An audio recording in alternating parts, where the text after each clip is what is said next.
ஆமா, நீ என்ன பதில் எதுவும் சொல்லாம அமைதியா இருக்க? ஆனா எப்பயாவது நான் உங்களை மீறி ஒரு வார்த்தை பேசியிருக்கேனா? நீங்க சொன்னதை நான் அப்படியே செஞ்சிருக்கேன், அவ்வளவுதான். சொந்தம்னு சொல்லிக்க நீ மட்டும்தானே எனக்கு ஒரு அண்ணனா இருக்க. என் மனசுல நீங்க தான் கடவுள். ஒரு அண்ணன்ற முறையில நீ என் மேல ரொம்ப மரியாதை வச்சிருக்க. மனசுக்கு ரொம்ப நிறைவா இருக்கு. கேட்கறதுக்கும் ரொம்ப சந்தோஷமா இருக்கு. ட்ரெடிஷன், ரெஸ்பெக்ட், ஃபேமிலி எல்லாரோடையும் சேர்ந்து வாழ்றதுன்றது ஒரு தனி வரம். மற்றவங்களோட சேர்ந்து வாழ்ற சந்தோஷம் இருக்கே, அதுதான் ஒரு மூத்த சகோதரன் பண்ண வேண்டிய ஒரு கடமை. நீங்க என்கிட்ட அப்படி கேட்டதுனாலதான் ஒரு அட்வைசரை நான் வச்சிருக்கேன். உண்மையை சொல்லணும்னா எனக்கு இவங்களாம் தேவையே இல்ல. தேவையில்லாம மாசம் மாசம் 20,000 ரூபாய் சம்பளம் கொடுத்துக்கிட்டு இருக்கேன். அல்லாஹ் நமக்கு நிறைய விவசாய பூமியும் கோடி மதிப்புள்ள சொத்தையும் நமக்கு கொடுத்திருக்காரு. மாஷா அல்லாஹ். ஒட்டுமொத்த கம்யூனிட்டியும் நம்ம மேல ரொம்ப மரியாதை வச்சிருக்கு. நமக்குன்னு ஒரு பேரும் இருக்கு. இங்க இருக்கிற ஜனங்க நம்ம விவசாய பூமியில தான் விவசாயம் பண்றாங்க. அந்த இறைவனுக்கு நன்றி. இப்படி ஒரு அட்வைசர் நம்ம கூட இருக்கிறது நல்லது தானே? ஒரு வகையில ஒரு வித்தியாசமான ஃபீலிங்க தருது. ஆனா அண்ணன், எப்படி ஒரு ஆளால சாப்பிட்டு குடிச்சு தூங்கின்னு காலத்தை தள்ள முடியும்? ஏதாவது ஒரு வேலையை பிஸியா செஞ்சு காலத்தை தள்ளி தானே ஆகணும். இந்த மாதிரி செஸ் விளையாடுறதுலாம் ஓகே தான். ஆமா அட்வைசர் சார், நாங்க இங்க ரொம்ப சீரியஸா டிஸ்கஸ் பண்ணிக்கிட்டு இருக்கோம். நீங்க என்ன மூஞ்ச தூக்கி வச்சுக்கிட்டு உம்முன்னு ஒரு மாதிரியா இருக்கீங்க? என்ன அப்படி? ஒன்றும் இல்லை சார். உண்மையை சொல்லணும்னா எங்களுக்கு சொல்ற அளவுக்கு எந்த வேலை வெட்டியும் கிடையாது சார். உங்களுக்கு தேவையானதை நாங்க செஞ்சு தரோம். ஒருத்தருக்கு ஒருத்தர் சில சமயம் நம்ம பேசிக்கும் போது அப்படின்னு நீங்க ஏதாவது சொல்லலாம்ல. இந்த மாதிரி ஊன் கொட்டுறது அப்புறம் ஆங் கொட்டுறது இதெல்லாம் எனக்கு சுத்தமா பிடிக்காத விஷயம் சார். ஒரே ஒரு வார்த்தை நீங்க போன்னு சொல்லிட்டீங்கன்னா நான் போயிட்டே இருப்பேன் சார். இறைவனே நினைச்சா கூட இவ்வளவு ஒரு ஈஸியான வேலையை கண்டுபிடிக்க முடியாது. முடிஞ்சா கண்டுபிடிச்சு பார். அண்ணா, இத அவன் ட்ரெஸ்ல அப்படியே ஊத்தி விடுங்களேன். அந்த ட்ரெஸ்ஸையாவது அவன் போய் வாஷ் பண்ணிட்டு வரட்டும். அண்ணா, நீங்க ஒரு ரவுண்ட் இப்ப விளையாடுங்க. உங்களால என்ன ஓவர்டேக் பண்ண முடியுமான்னு பார்க்கலாம். அத கொஞ்சம் மாத்தி இந்த பக்கமா வைங்க. அத மாத்தி இந்த பக்கமா வைங்க. அரே, இன்னொரு தடவை விளையாடுங்க. சரி.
அண்ணா,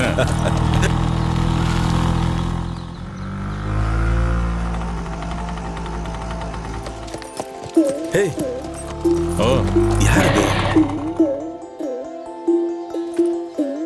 ஏய், ஒரு நிமிஷம் நிறுத்து. என் கையை கொஞ்சம் பிடி, நான் கீழே இறங்கிக்கிறேன். கொஞ்சம் சரியா புடியா. என்ன இவ முகத்தை மூடி வச்சிருக்கா?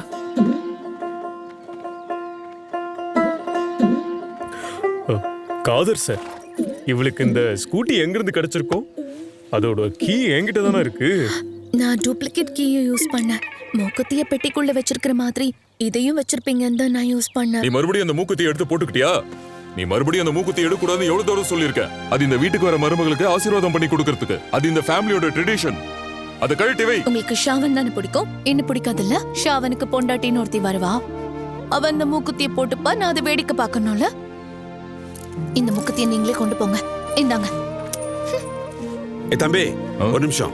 என் கண்ணுக்கு முன்னாடியே நம்ம வீட்டு பொண்ணை திட்டுறதுக்கு உனக்கு ஒரு லிமிட் இல்லையா? பெரியப்பா, அவர் என்ன திட்டல, அவமானப்படுத்துறாரு. அண்ணா, அவ வடிக்கிற முதல கண்ணீரெல்லாம் பார்த்து நீங்க ஒன்றும் மயங்கிடாதீங்க. அதாவது என்னைக்கும் நம்ம ஃபேமிலி ட்ரெடிஷனை பிரேக் பண்ணிட முடியாதுல்ல. இந்த மூக்குத்தியை நீங்களே வச்சுக்கோங்க. இந்தாங்க. ஓங்கி ஒரு அறவிட்ட சுமாரு. நீ எப்பவுமே இவன் மேல கோவப்படக்கூடாது. மத்த விஷயத்தெல்லாம் நான் பாத்துக்கிறேன், புரியுதா? நான் சொன்னது புரிஞ்சது இல்ல? ஏமா இங்க வாமா. போட்டனா வா போலாம். வாங்க வாங்க சார். நாங்க வீட்டுக்கு வந்து என்ன பண்ண போறோம்? எந்த ஒரு வேலை வெட்டியும் கிடையாது.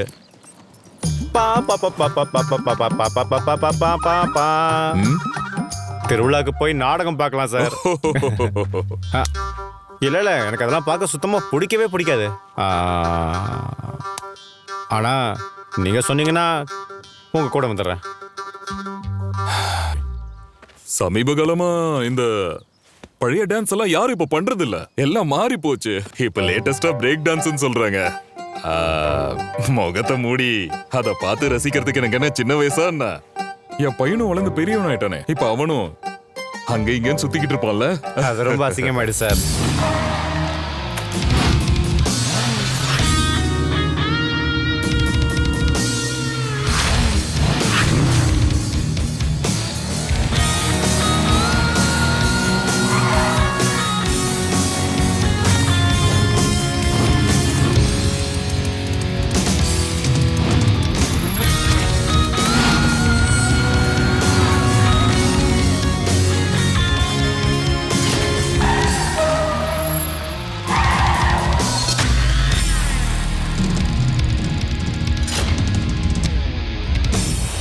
ஏய், நீங்க என்ன பண்ணிட்டு இருக்க? சொல்லு. ஷாவன் வந்து டான்ஸ் பண்ண போறான். நாங்க ஒரு கலக்க போறோம் பாரு.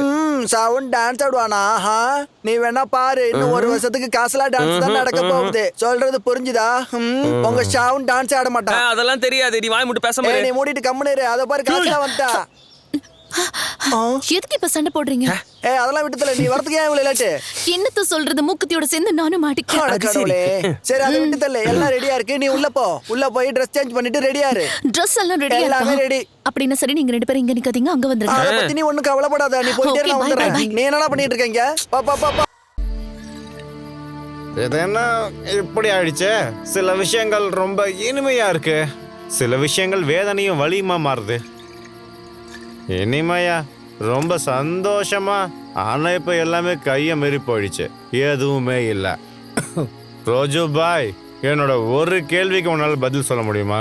அதாவது ரோஜு பாய், ரொம்ப கசப்பான பொருளுக்கு ஏன் முக்கியத்துவம் கொடுக்குறாங்க? என்னைய பார்த்துட்டு இருக்க? கேட்டதுக்கு பதில் சொல்லு. பதில் சொல்லியா? கசப்பான பொருளுக்கு ஏன் முக்கியத்துவம்?